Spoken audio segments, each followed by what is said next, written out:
Welcome to Draw One Last Breath Horror Podcast. My name's Matt. And I'm Paul. Welcome to our 98th episode. On this episode, we have gone to Netflix to watch, yes, you've guessed it, Texas Chainsaw Massacre. Sorry. Sexy. And our movie from the vault that Geordie Paul picked was none other than Misery from Stephen King's book. So we're going to have some fun talking about that later. How you been, mate? You alright? Yeah, mate. Quality. Really, really busy. Or no, sorry. I mean, like... Busy watching shit on TV and movies, I guess. I had a lot of time to procrastinate over the last couple of weeks. And I've got a lot on my letterbox to share with you.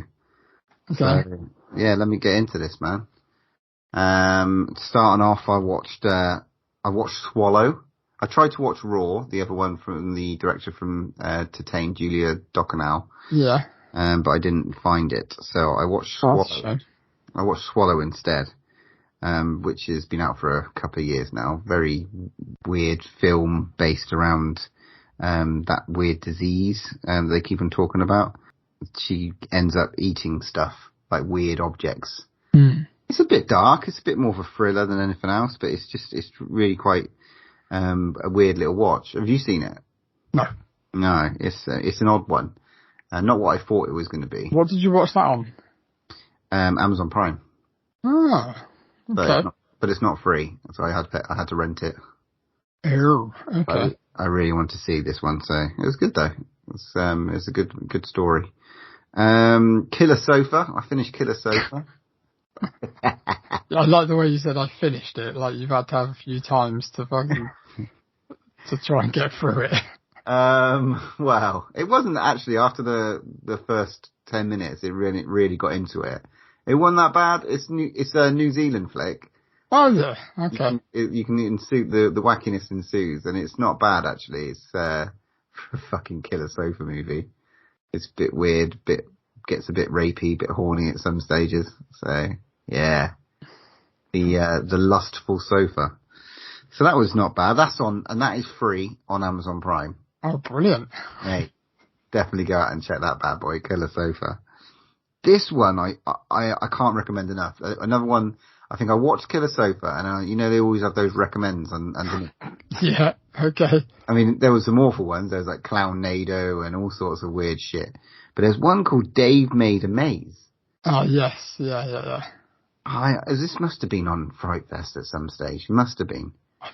Possibly, yeah. I think it was actually. So what? It was out quite a while ago. 2017. It's like got on the date, but. Yeah. Fascinating movie. Really fucking one of those bonkers movies, or it would have been a short or something like that. You couldn't imagine it being a fucking movie.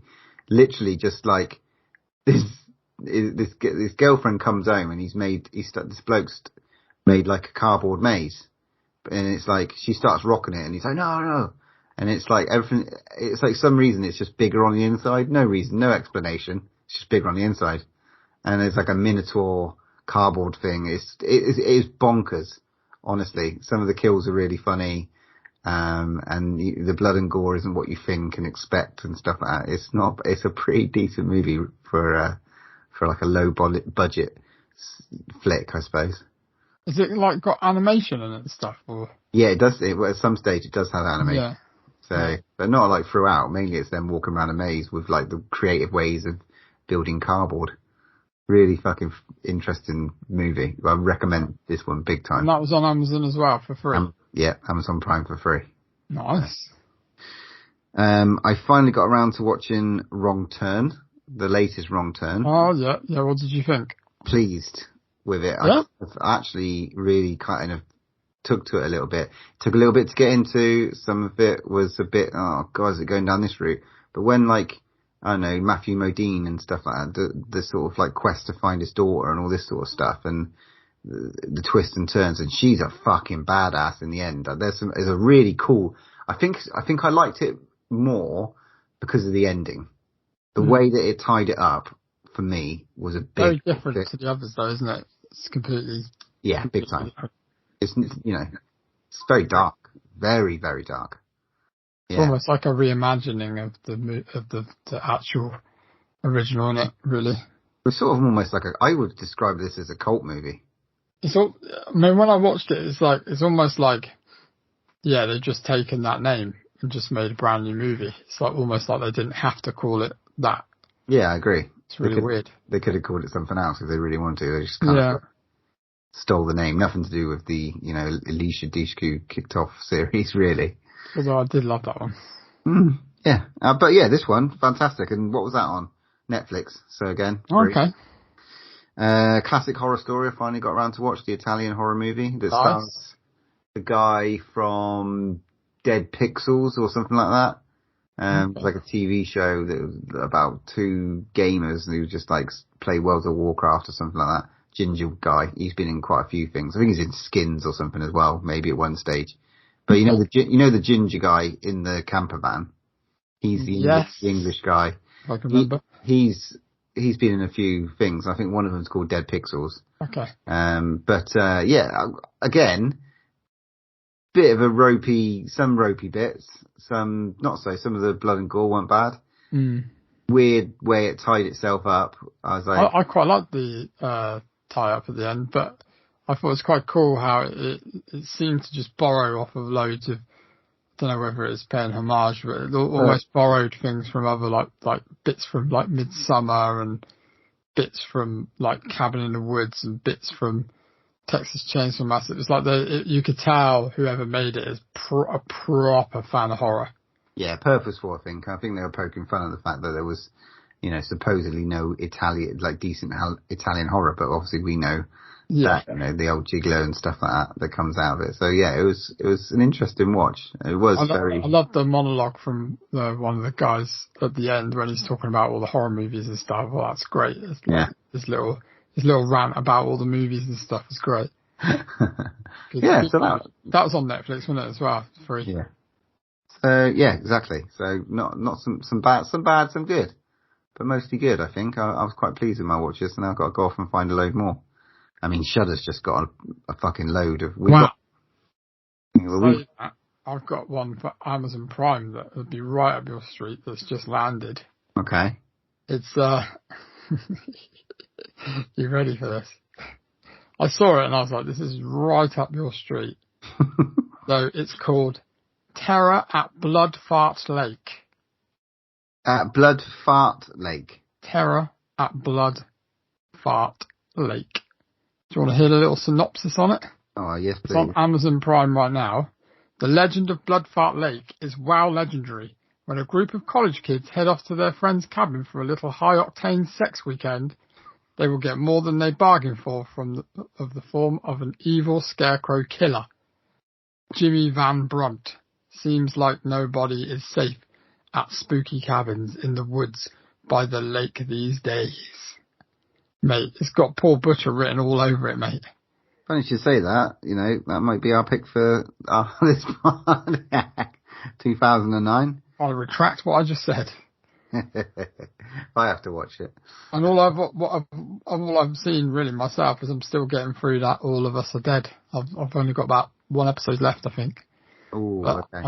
I've been a bit busy with work this week. So, but yeah, I'm going to get on it next week. I promise you. I'm going to come back with some more stuff, hopefully. Get some more content, please, Matthew. Watch some shit, something shit on Shudder. Do a Shudder. Yeah, I think I need to do that thing where they shuffle it. Yeah, just do a shuffle or something like that. All right, cool. All right, and let's get on to some news. Have you got any?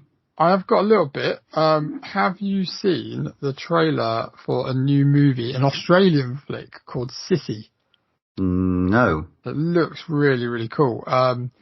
It was, I saw it on Bloody Disgusting. They were talking about it, and I watched the trailer. It looks really, really cool. It's about this girl is invited away on a bachelorette weekend. Sissy is stuck in a remote cabin with her high school bully and a taste for revenge. Yeah. So she's apparently an influencer. And she's invited on this. It looks from the trailer. It looks like she's invited on this hen weekend from one of her ex-bullies. But what they don't know is that she's actually out revenge and she's planned. It looks like she's planned to infiltrate and go with them so she can get her revenge. It looks proper gory, mate. It looks like she's picking them off one by one, like in the woods somewhere, but it looks really cool. Australian as well, which is good. Looks interesting, so check out the trailer. Also, the only other thing I've got is NECA are bringing out some new stuff. They've announced at the recent toy fair. Yeah. They're bringing out Gizmo in his little pink car. I saw this. Yeah. Yeah, did you see it? And the gremlin with the ski mask as well. Yeah. He's coming out. But yeah, and they've got a couple of other things, like there's the Halloween free, kind of like the free kids, but they're done in a cartoony kind of form. They look alright, but yeah, nothing else than that. What you got, mate? Well, there's a new movie coming to Shudder on the 24th of February called Hellbender, which I watched the trailer for. It looks pretty good. It's about a 16-year-old girl called Izzy, who's basically leading an isolated life due to sickness, but then she just creeps off, finds some friends, and then like has this alcohol drink with a worm in it, and then some weird shit starts happening. Oh, like Poltergeist. Wow, it looks like from the trailer, it's like quite witchy. So there's some like witchy linked to the devil, all that sort of stuff. Her mum seems quite freaked out by her. Yeah, I don't know, man. It's done by some indie filmmakers and stuff like that. So, I don't know. I'm quite worth checking out. They've got some good stuff on there. This one looks like it had good production value. So I need to get onto Shudder and check some stuff out. We've got Creepshow is returning for a fourth season. So still, I mean, I've sporadically watched them. I still remember some of the standouts, but you know, more the better for, this is really good for horror. The fact that they've got four seasons of the thing, you know, Shudder's obviously smashing it enough to get this as well, which is fantastic. So that'd be really cool. Big news. Okay. I'm going to read a little letter for you. A letter? It's, so this is a letter. Hi nerds. Do you copy? It's been a little while. With 9 scripts, over 800 pages, almost 2 years of filming, thousands of visual effects shots, and runtime of nearly twice the length of any previous season.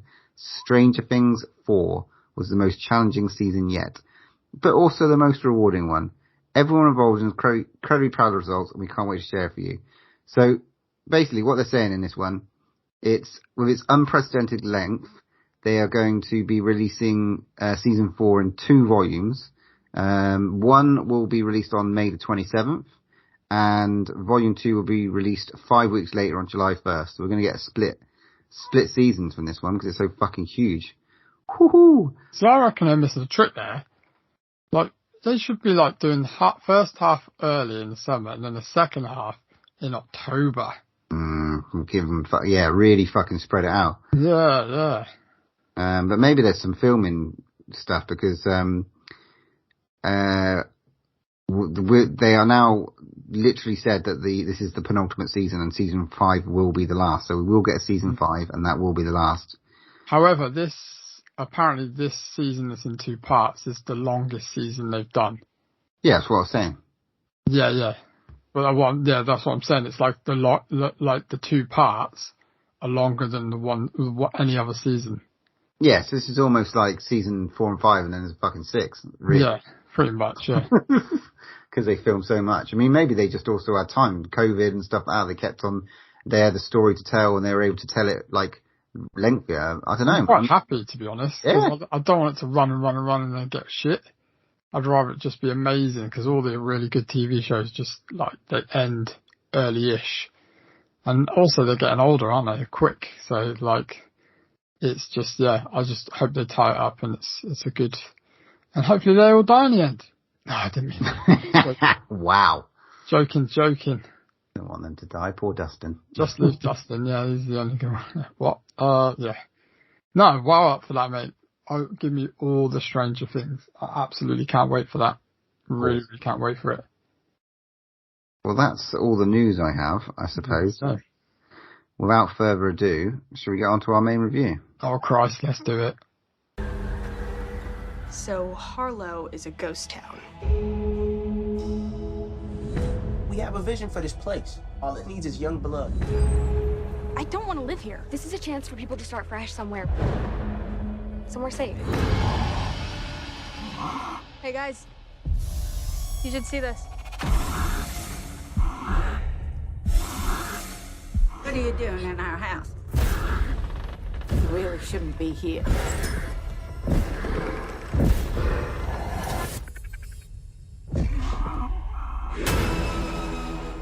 Oh my God.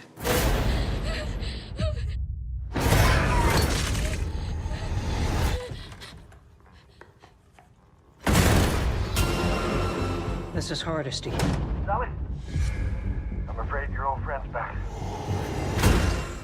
So this episode we will be reviewing the Texas Chainsaw Massacre on Netflix, and nearly after 15 years of hiding, Leatherface has returned to terrorize a group of idealistic young friends who accidentally disrupt his carefully shielded world in a remote Texas town. 50 years after. Right. What were you... I mean, this... the recall without is what I call this one. You know, we've had Scream, we've had the talks about the recall. We've got Halloween, we've got Laurie Strode out there, and it's like, okay, let's jump on the bandwagon. Let's do another Texas Chainsaw Massacre. Let's include the original cast, the original characters, but not the original cast, because we don't have them anymore. Yeah. With no pretense or like actually giving a shit about any of the characters, really. Yeah. Wow, that made me sound really down on it to start with, wasn't it? Fucking hell. This is the thing. Obviously, this is starting from, well, what is led to believe is straight after the original, right? Yeah, that's what it seems to be. It's forgetting anything else or not having anything to do with anything else, which is understandable. Bit like Halloween. Wink, wink, not nod. But yeah, I don't really know where to start with this one. I mean, should we start with the characters? So we meet these characters, which are led to believe are influencers, and it basically brought down a one part of Texas to kind of sell on to other influencers to invest in this part of town. So for their businesses and everything like that. Yeah. Which pretty much every character they introduce, I didn't like. We'll get onto that. Go on, what are you going to say? Well, we get, Melody, who's played by Sarah Yarkin. She's been in a few bits before. She's in Eat Brains Love and a couple of... Which is awesome. Go check it out, Eat Brains Love. We get her sister, Elsie Fisher. Shrug. Jacob Lattimore plays Dante, who's again like whatever, and then Nell Hudson, who plays Ruth, who's in it for like fucking, I don't know, 20 minutes maybe. And she's actually English. Yeah, I don't know. You're right. It's sort of like if you're searching for that final girl, I suppose. And to be honest, don't know if I was. Maybe not. Maybe that's the whole idea, is that we're not actually supposed to give two shits about like any of these guys, but that's what I thought. I thought maybe you're right, because when I was trying to think about it more and digest it more, maybe you are meant to. They're kind of making you root for Leatherface, but we'll get onto that. But do you know what I mean? It's just maybe they're trying to put that spin on it, but then I didn't dislike the characters as much as I was as much as that way it was pointing, but yeah. This is like a modern story, a modern sort of boogeyman like horror that I would describe it as. You've got a boogeyman, you've got rain, you've got darkness, you've got cool kills. It's not Texas Chainsaw Massacre as we know it. It's not Texas Chainsaw Massacre 2 as we know it. The sort of House of a Thousand Corpses wackiness has dissipated and made way for something quite dark, really, and putrid, I suppose, with some of the kills. Fucking 10 out of 10 with like on the actual gore and the special effects that we got to see. Definitely, there's definitely some good things to be taken away from this. Forget about being miserable and wanting to see another sort of whacked out horror movie with a real original stupidness. That's what I want to see. This is just, let's see how much weird original kills that we can get. And we do get quite a lot. Yeah, I think it's that thing of like, it seems to me like it's a bit of a cash cow kind of thing. It's like, you know, it's like, this is a big franchise. People are really interested in this. Let's try and get it franchised. Let's try and push it and see what we can do with it so we can continue it and make lots and lots of money, like other movies done, like Halloween, like Scream. You know, it just seems like a bit of a business kind of motive has been put around it as well, though. And it's weird because it's obviously it's produced by and written by Fede Alvarez, which did the remake of Evil Dead and Don't Breathe, which I think he's a great writer. I really do. And you're right, yeah, some of the special effects are good. I can't lie, it's good. However, for me, where it dropped was character building in a very short movie, which is 127, something like that. Yeah. A really loose kind of storyline. Which when we were watching it, mate, I was just like, I said to you a couple of times. Yeah. What the fuck are they here again? I couldn't fucking figure it out. I didn't know if I like just completely missed. Like you said that they were there. They were like looking for investors, but invested in what?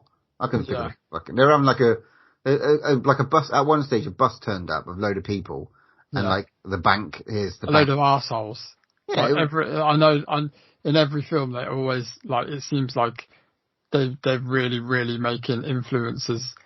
Assholes in every film that I watch at the moment. It's just like, there's something to be said about that. Yeah, but you know what I mean? It's just like, I don't know. Yeah, and I think it's just because it moves so fast. Yeah, to pack all this stuff in so quickly. The premise of this is so these four characters we get have turned up. They've invested in. They've got some money into town. They look like they're getting. I think they're getting some investors who are coming to check out. Within like, you know, very short space of time. They go into a house that's got a Confederate flag on, and they're trying to take... No, didn't even need to be in there. No. Don't know why that part was in there. It turns out that this house is an orphanage, and she's still there, and so is, who we find out later is Leatherface. They're the only two occupants, and it's still and what we're led to believe is like, let's kick them out because we've bought all the whole town, but really, actually, they might have like missed one house by the looks of things. Yeah, even though that was kind of an irrelevant story plot as well. But ultimately, that kicks off what happens because she's taken ill, the old woman. Leatherface goes with her, the guy. We don't really see his face, and I think they showed too much of him, to be honest. Yeah, he's not elusive, is he? You know, considering what he was, and it's 50 years later, I know what you're saying. I'm not really sure we needed to, but he gets there and he cuts, there's a crash after he fucking does a great little wrist snap on one of the cops. Oh. Yeah. Because she dies in the van and blah, blah, blah. And, you know, there's loads of good kills, I suppose, and he cuts off her face and puts it on and he has to stumble back to town to off the rest, I guess. That's the... Well, yeah, but I mean, yeah, I get it. It's just like something, he's obviously what they tried to kind of put into this is that Leatherface has left this dodgy past behind of whatever happened, because there's a bit in the film where obviously he's hidden his chainsaw away behind the walls, because he's now, you know, stopped all that. And obviously this horrific thing where he's lost this woman that's taken care of him after what happened, has obviously triggered something to make him change into a cold-blooded killer again, you know. And I just that whole side of the story, I didn't. Yeah, I couldn't. I mean, Leatherface, right? Leatherface, let's be honest, he is, how do I put this in a... simpleton. Yeah, he's not all there. He's got a, you know, in that movie, he doesn't speak. He bumbles. He doesn't really know. He does the head tilt thing. He's just like a lost puppy, kind of, with no kind of like. He's just, he's a bit of a nutter. And he's not. And although he's an icon, a horror icon, he's not a Freddy or a Jason. No, but this is what they're trying to do. Yeah, he's not got a mystical. He hasn't got, but they've turned him into that boogeyman. They're trying to, that's what they're trying to franchise his ass out, like Freddy, like Jason. And that's the thing, it's just like, Texas Chainsaw Massacre is about being, fucked up, but that real dirty, grimy weirdness, like the dinner table scene in the original, is like, it's weird. It's not, let's have a gore fest and just, I just couldn't get on with it. It makes you, the movies we saw made you question your, everything that you were watching and why you were watching it, and the fact that you shouldn't really be enjoying these sickos. The same with watching House of a Thousand Corpses. Well, and Devil's Rejects. It's deranged. You're not supposed to really like them. You're not supposed to find any joy. You're supposed to fucking be disturbed. That was the whole point. And it's meant to be ingrained. Like, watching that first movie, it ingrains in your brain and you think about it for days afterwards, and it's just fucking crazy. And it's like, and I'm not expecting them to regurgitate the same story again. I'm not. Don't get me wrong. I don't want to see that. I was hoping we were going to sit down and it was just going to be a fresh, brand new idea. Not a regurgitation, but just with some real unsettling things in it, with a good basis of a storyline that could have been longer. And I know they're trying to keep it down to that fresh 1:30, like, because, the trying to get people into it. And, on Netflix, they're going to look at it and go, 2 hours long, what? But I would have much rather, loved a fucking drawn out thing with loads of fucked up, unsettling things in it, with a longer storyline, with characters that are fleshed out a bit more. But, maybe I'm just being a bit, I don't know. Yeah. I want this, I want that. But I just think that is the franchise, well, I see, even I'm saying now, franchise, I think the character and that story deserves to have that thought and attention, and not just go, let's do this and make it like this. And, I don't know. But let's get back to So some of the good stuff, again, like I said, some of the good stuff was the way, again, there were some nice original kills and stuff like that. He is a foreboding figure. But I didn't like, again, I'm not going negative again, but I didn't like the guy whoever was playing Leatherface either. No. The stance and the way he walked and the way he kind of like, it was just like any other cold-blooded killer. It just didn't have anything to it. But some of the standout moments, meat cleaver to the face, was quite interesting to see. I mean, effects were good on that. Yeah, as well. Really, really interesting scene. There was that good fight in the bedroom scene when he does unleash the chainsaw, and there was that really cool leg snap. Oh, that was good. Painful. And then the over-zealousness of the sledgehammer on the head. Woohoo! That was quite something. They went a few extra beats on that, didn't they? Like it kind of went overboard, didn't it? And it was that bit was good. I quite liked as well. It was quite a good little touch where he was sawing the floor, obviously going through the floor, and he went for a waste pipe and it went all over her head. That was pretty gross. Yeah, there's the shit pouring out the pipe. We get the cat and mouse, the screaming, and she's under the floorboards getting chased by a chainsaw, trying to get away from it. There was a scene which we could see was coming. Was this? I like to title as Splatterbus.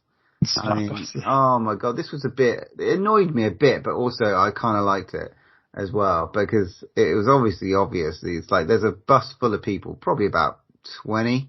Yeah. There's quite a few, and he's just coming on this big silver bus, wielding his chainsaw, going through fucking everyone, different all kinds the of ways. Influencers whilst they're filming him.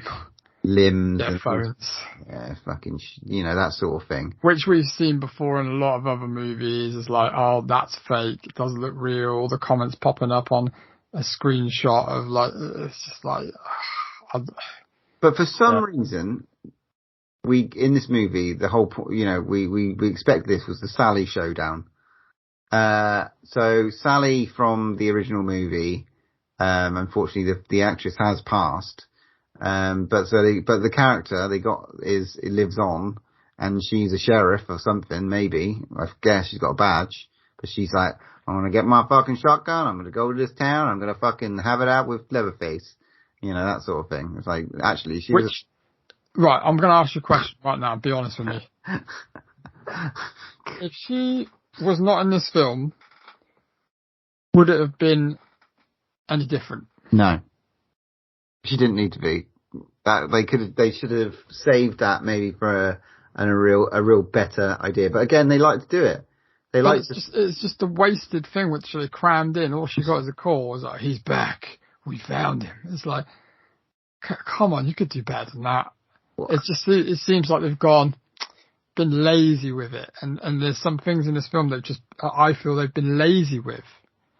It's just like, come on, this is such a big thing. Just treat it with a bit more of like effort. And that's why I thought Fede Alvarez would have done so much better with this.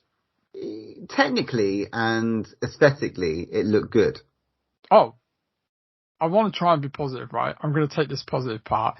And the way it was shot, some of the shots were beautiful, like at the start as well. I forgot to say about the like dead sunflowers in the field, and the shot through the car, it looked like a one take shot. Beautiful. Some of the like colours, like the neon bus and stuff like that, and like the blood splatter and stuff, you could tell that was like they were in there and it was just blood everywhere, and stuff like that, which I totally respect. Yeah, and I think they really had fun with the location of it all. It looked like a proper set, didn't it? Like, totally. And it gets a point for that. Like, it gets a couple of points for that, and a couple of points for some inventive kills. Yeah, but her kind of demise and her sort of coming in as what you said jokingly during watching it. Oh my God, is she supposed to be? Laurie Strode or something like that? It's like they've gone, that format works, let's run with it. Yeah. Badass fucking woman coming in who was a fucking hippie in the fucking first movie, and now she's 50 years later, she's a sheriff, and she's a survivor, is she right? And she's got shotgun. There's no substance, is there? There's no substance. You don't. What is she like?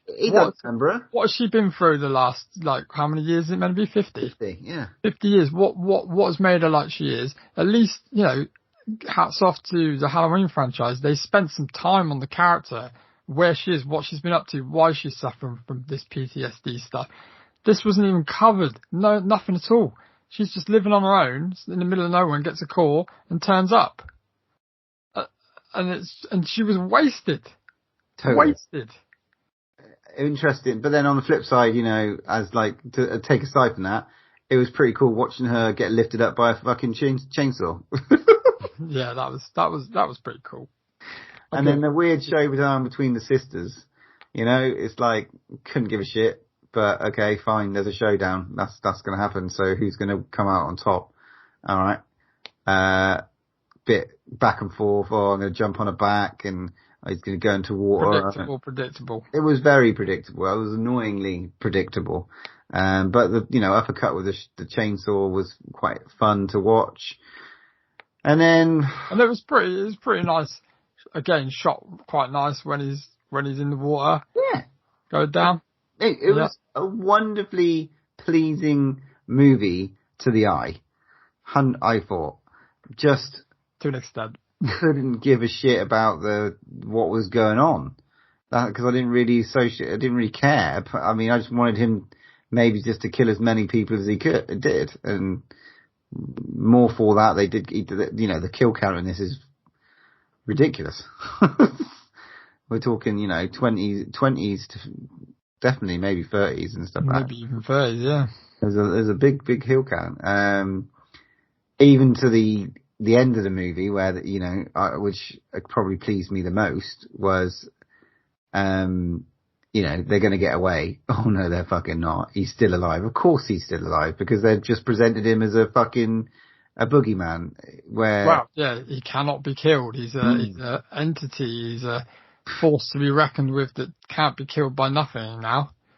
Yeah, and he chops one of the sisters' head off as she drives off. The wrong sister. They should have done the other fucking sister. But in an auto, because what? She has the slowest getaway possible in an auto car. What the fuck is that? Yeah, it's like an auto drive car, isn't it? It's like a self drive car. I don't know if they're trying to be woke or whatever. I don't know, but just so she could watch her sister get her head chopped off, which bit CGI'd, if I'm honest.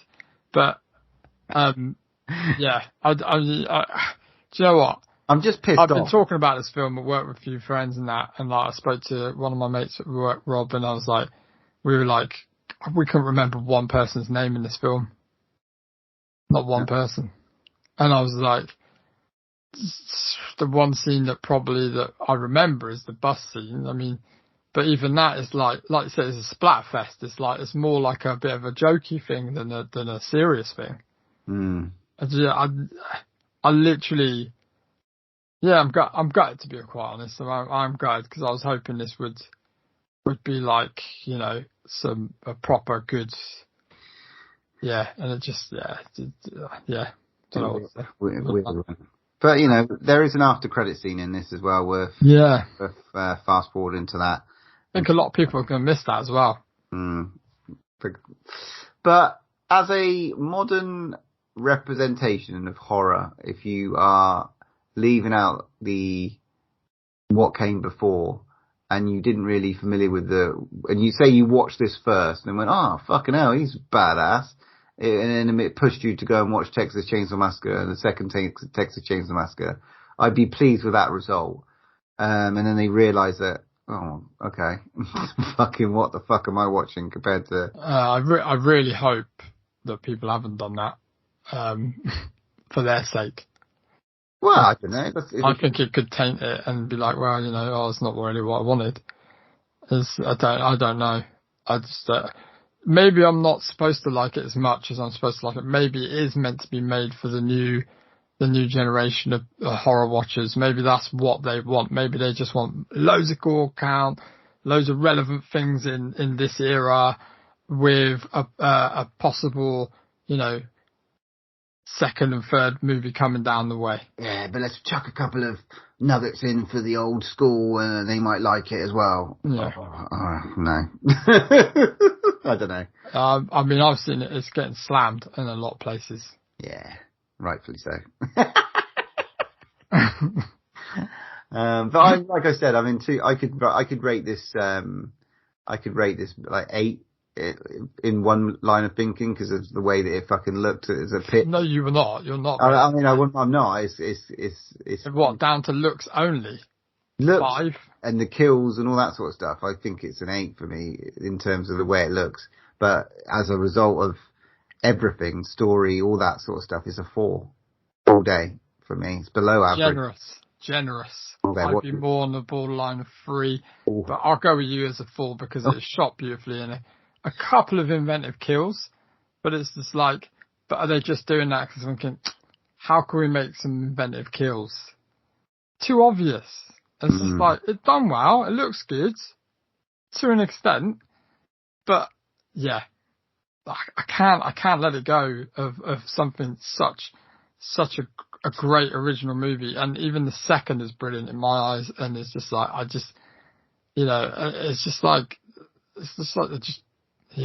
cash cow.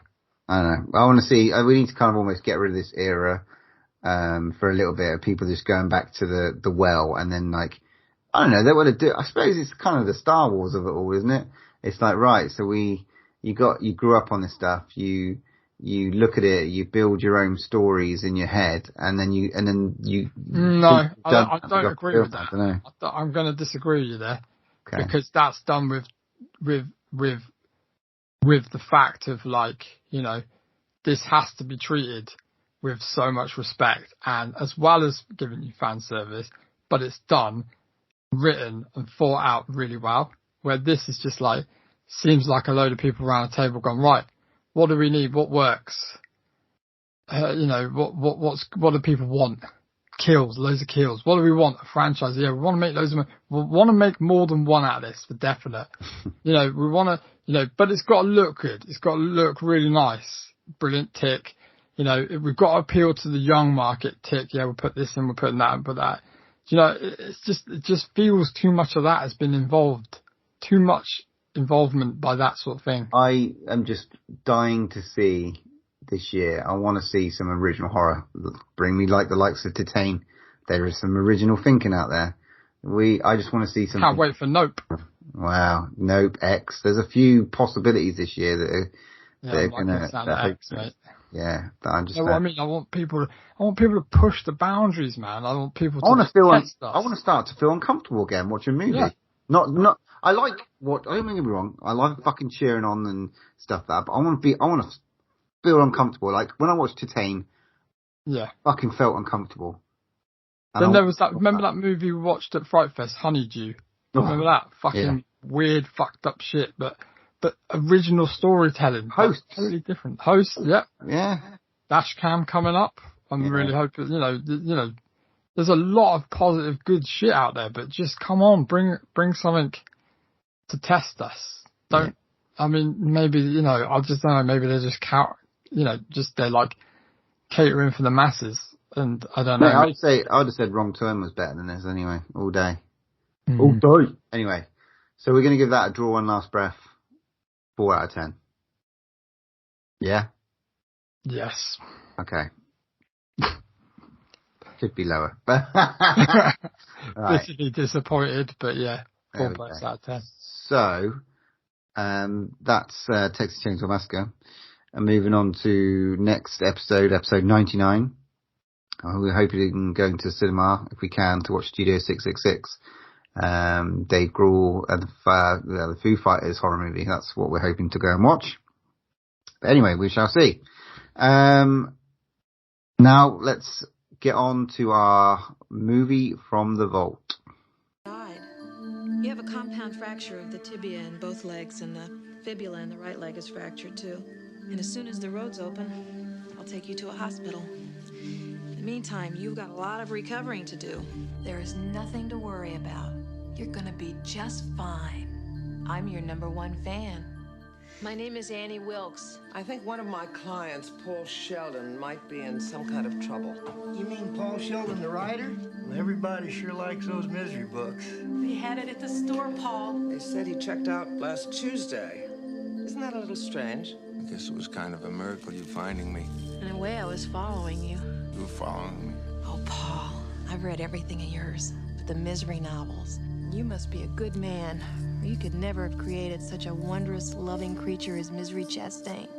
Very kind. The presumption must now be that Paul Sheldon is dead. You dirty bird. How could you? Misery Chastain cannot be dead. Misery Spirit is still alive. I don't want her spirit! I want her! And you murdered her! You don't think he's dead, do you? And don't even think about anybody coming for you, because I never called them. Nobody knows you're here. And you better hope nothing happens to me. Because if I die, you die.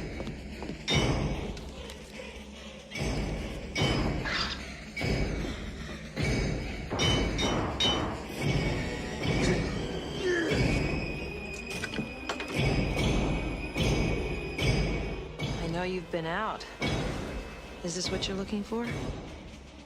Eventually, you'll come to accept the idea of being here. Annie, whatever you're thinking about doing, please don't do it. Annie, for God's... Shh, darling. Trust me. God's sake. It's for the best. God, I love you.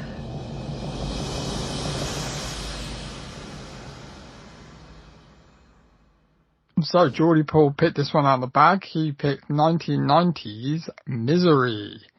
After a famous author is rescued from a car crash by a fan of his novels, he comes to realize that the care he is receiving is only the beginning of a nightmare of captivity and abuse. Right, I want to ask you a question. When did you first see this movie? Oh. So, I mean, Paul said this was 1980. Like, he reckons this was cusp 89, but I'm pretty sure this was 1990. I think this is just the start of the 90s. It feels 90s in its look and everything like that. I would have watched this probably, I wouldn't have thought wouldn't have watched this pre-teen. So probably early 20s, I reckon. I would have seen this. Yeah, 18. I 19. vividly remember this. Do you? Yeah. I literally, one of my friends, David Stone, literally knocked on my door and said, "Oh, do you want to come for I think we were watching, it would have been a, WWE event, like pay-per-view. So it was on, like, live. So it'd be on really early, late at night, like really late, like 12, 1 o'clock. So I went down there with my sleeping bag and like literally we're in his front room eating popcorn, eating sweets, probably a couple of Haribos, Not Haribos, what are they called? The bubblegum. Hubba Bubba. Hubba Bubba. Yeah, eating some of those. And some cola cubes from the shop, weigh them out. They're good old days. Yeah, we watched that pay-per-view and I remember he went, "Oh, my mum has got this movie. We've got to watch it." And he got it. He said, "Oh, it's mental. There's a mental bit in it." And I was like, "Oh, cool." And I remember him putting it in and, about 20 minutes in, I fell asleep. Okay. Literally, I fell asleep because I was so fucking tired from watching WWE. But then in the morning, we decided to put it from the section where we fell asleep. Yeah. Vivid memories, man. I definitely haven't got that vivid memory of it. I definitely watched it. I've never read the book. That surprises me. I thought you would have read it. You love your Stephen King. But I haven't bothered picking this one up and reading it for some reason. Reason why? No. Just, Mummy didn't have it on her shelf. She did. She did have this one on, but she's read them all, She read all of the books. Mummy, yeah. So, starring Kathy Bates and James Caan. Right? Yes. It's not one of my favourite Stephen King movies, although it's well acted and, Kathy Bates, obviously, I don't want to spoil your Matt's facts, but it's well known that Kathy Bates won an Oscar for this movie. Yeah. And you can see why. It's a really fucking, stunningly acted movie. It's a fucking two-hander as well. It's literally just him and her, isn't it? James Caan and Kathy Bates, two, forces to be reckoned with, really. Yeah, and it covers some really interesting themes. Themes that you could probably relate to today as well. You've got the obsession, the resentment, the sort of obsessive fan. Obsessive fandom and the criticalness. So you've almost got somebody who's read it, but in your fucking face, right in front of you. You can't fucking move. So I can say everything that I hate about your stuff.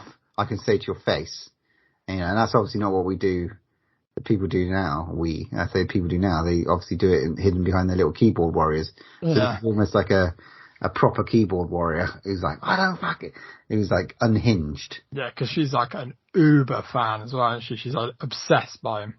Yeah. There's no outlet for her, obviously there is now, the internet. So it's just in her head. So for those in a remote, in the middle of fucking nowhere. So those who don't know what Misery's about a chap called Paul Sheldon who writes these books. Who's been writing these books, about a woman called Misery, I think, and he's wrote a few. He doesn't really want to write it anymore. This is his last one. He wants to move on to something else. He wants to do something different. It's Misery's Child, I think, is just about to come out, and he's just finished writing his latest novel, which has nothing to do with that. And he's going off. He does it in Colorado, and it's fucking snowy, and he crashes. And then he wakes up in this obsessive fan's house, basically, with his new novel and his new book about to be published. So she hasn't read it yet. Yeah. And it's kind of very Shining-ish. It's snowy. There's some weird little bits, and James Caan is really plays this role very interesting. He's sort of very quiet and subdued, isn't he? Mm. He doesn't really lose it much. He does swear a bit, but he doesn't really lose it. She is nice to start with, Annie. Well, that's because it fools you, doesn't it? It fools you into thinking that he thinks that she is just genuine, and she's just looked after him. Whatever she's telling him is true. You know, he's not even really. He's probably a little bit suspect at the start, but you know. Why aren't I in hospital? And you can see his fucking legs are fucked up, and we do know that she's a proper nurse, so she has got the ability to take care of him. Yeah, but she makes up a good lie, you know. So I mean, to tell him why, you know. Yeah, but it is something it is a performance to watch from her, because you don't really see the first coming. And when she goes out and buys the new book, and she reads it, and you get this fucking absolute tirade of abuse thrown at him. And you're like... It's well uncomfortable as well, isn't it? Yeah. You feel so, like, because there's no, like you said, there's nowhere for him to go. It's just like she's running him big time. She is not happy. Do you think that's where it starts, though, that's where it starts, isn't it? Like, where he starts getting... There's a little bit just before that, isn't there, with, like, he lets her read the new book, and she gives him some, she's sort of sweet and innocent, and then she gives him a bit of, like, starts poking at the swearing of it all, and then you sass.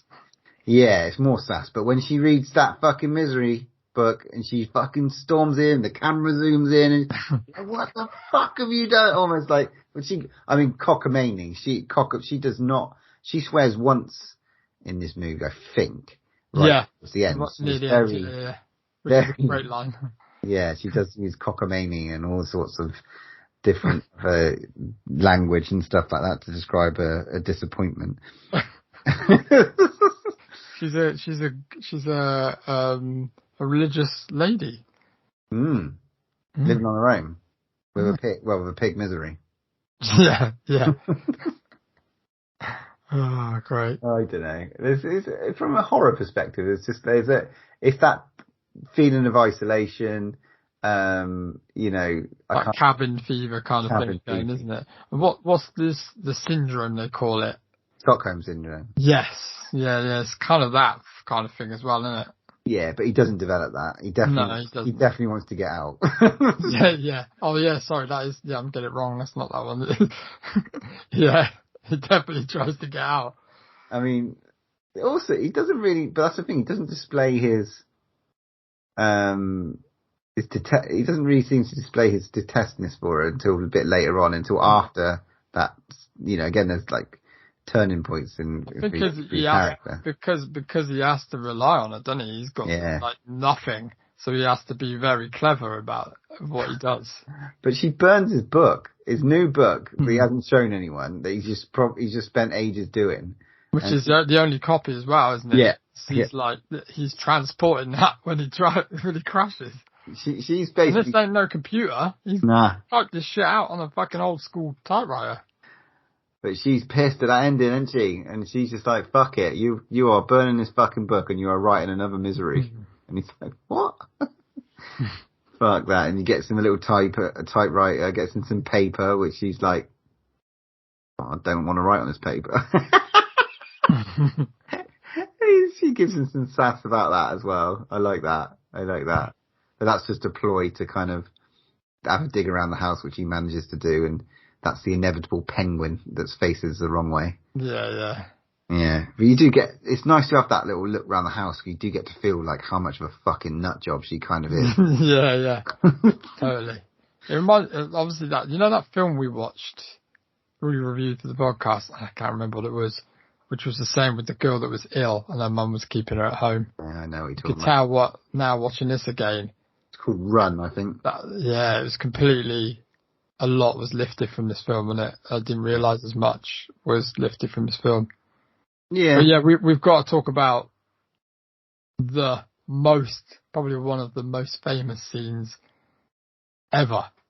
Yes, and there is a reason for it. I mean, it's a lot less, it still gives me sheebie-jeebies, watching it. And it's not what's done in the book from memory. Oh, isn't it? My mum... Haven't you read it? No, but my mum did tell me she does something different in the book. Okay.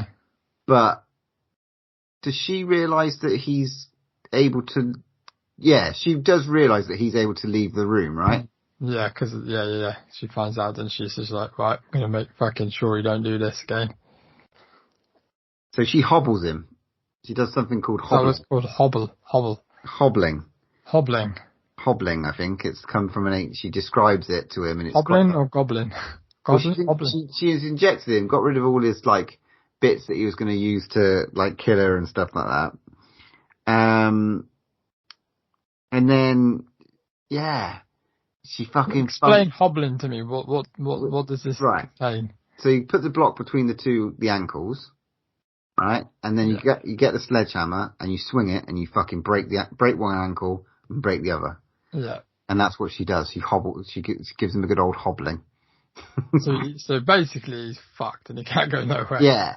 And it's horrific. He felt it. And the thing is, you see the first one. Yeah. And you hear the second one. It's almost worse, isn't it? Cause fucking hell, that bit's crazy. Yeah. And that's the reason that a lot of people talked about this movie when it came out. You're like, you fucking have to see this. It's so fucking hard to watch. Because it kind of comes out of nowhere as well, doesn't it? It's like, up until that point, it's like, no, this is all like, it's not that bad. It's about tame. It's like, oh my god, she's an utter fucking psycho. Yeah. Utter psycho. He steps up his efforts to sort of try and leave, I suppose. And there's also a cop in it who is doing his best to investigate and find Paul Sheldon, and eventually, he does work out eventually, well, potentially where he could be. And he does approach Annie, and as Paul's downstairs, it being injected, but he rouses and he's like, yeah, oh my god, he's going to get rescued. What happens? Bang. Yeah. That's quite good though, isn't it? Yeah, it's quite shocking again, because, it's like, can you imagine watching that at cinema? I bet fucking shit yourself, like, literally, yeah. It is good, yeah. He shoots him through the back, like, very close range with a shotgun, and that fucking level of gore. Yeah, nuts. And then, fight scene. The showdown. I love that fight scene. I forgot how fucking good it was. Like, really, really quite fucking violent. Yeah, What's she call him? Cocksucker, innit? Cocksucker, yeah. You cocksucker. And like, that's really cool. But there's a funny scene we haven't talked about. Just a little token. When, after she does the hobbling and she's like doing a little like outside with the pig, he fucking gives her the finger. It's just that resentment. I kind of like that bit. But yeah, the fight scene's great, and it's quite violent. He's fucking whacks her over the head with his typewriter. Yeah, the typewriter, and then she fucking hits her head on the typewriter. But like, she's like, oh, she comes up again. Yeah. And he hits her with the pig. The pig in the end. Like a pig iron. Oh, yeah. Fantastic. But you do find out there is some, again, these with Stephen King, there's always this like edge of backstory which you get to see in these movies. Yeah. And we do at one stage, he's looking through a book, and he sees like what she's really capable of, which is like, she's being accused of being a baby killer. Like, she's probably killed loads of babies at one stage. She was a nurse, like a head matron of a nurse, and she looks like she's killed loads of fucking babies, man. It's fucking quite dark, man. There's some fucking darkness to this story, which is really Stephen King. That's exactly what he does. I quite like that. It's almost sealing it up, because it's like, he really wants you to understand why she got killed in that way. She's fucking so fucking horrible. Because all his fucking villains are fucking horrible bastards, isn't they? Twisted. They're always evil little fuckers, isn't they? Yeah, even the ones that you don't expect to be monsters are worst. Yeah. So it does kind of present that sort of thing to you. She is being helpful, but also at the same time, she is fucking delusional, ready to slit your throat at any minute or crack your ankles. Unhinged. Right. With that, have you got any Matt's facts for this? I have got some Matt's facts. So, first one, Stephen Stephen King was quite impressed with Kathy Bates' performance in this film, so much so that later he wrote 2 more roles for her. The title role in his novel Dolores Claiborne was written with Bates in mind, and Bates later starred in the film adaptation of Dolores Claiborne in 1995. King also wrote the script for the TV miniseries The Stand in 1994. His original novel featured a male character named Ray Flowers. Upon hearing that Bates wanted to be involved in the miniseries, King rewrote the part as a woman, Ray Flowers, just so Bates could play the part uncredited. Which is quite interesting. I can't remember that. I've seen The Stand as well. No, I can't remember. This is quite a funny one, actually. Apparently, James Caan once showed up on the set hungover, and all of his scenes shot that day were so unusable because he was fucked. Rob Reiner, director, told Caan that he had to do the scenes again because there was a problem at the lab. When Caan learned he had nothing to do with the lab, he offered to cover the money lost from the studio. Basically, he's gone out with a bender and basically fucked the whole day shooting up. He's a big actor at the time, wasn't he? Yeah, he was. Yeah. Apparently they didn't get on that well on set as well, allegedly. Jack Nicholson was up for the role, apparently, but he didn't want to do another Stephen King adaptation after what he went through with Kubrick on The Shining. I think it was just too soon. By the sounds of things. Even though it's 9 years later. Yeah. James Caan and Kathy Bates clashed over their acting methods. Caan believed as in little rehearsal as possible, where Bates, with her theatre background, was used to practicing a lot. When she commented to Rob Reiner, director, that Caan was not attempting to relate or listen to her, Reiner simply told her to use that frustration towards her character. Ooh, yeah, maybe Caan was doing it on purpose. Well, that fight scene at the end, like literally does look like it's actually them, whether it's not or not, I don't know. There's an interesting scene apparently they didn't use. Kathy Bates was reportedly disappointed that scene was cut, which she kills a young police officer by rolling over him repeatedly with a lawnmower. Apparently, director Rob Reiner was afraid that the audience would laugh at it instead of, be weirded out by it, which is interesting. Apparently,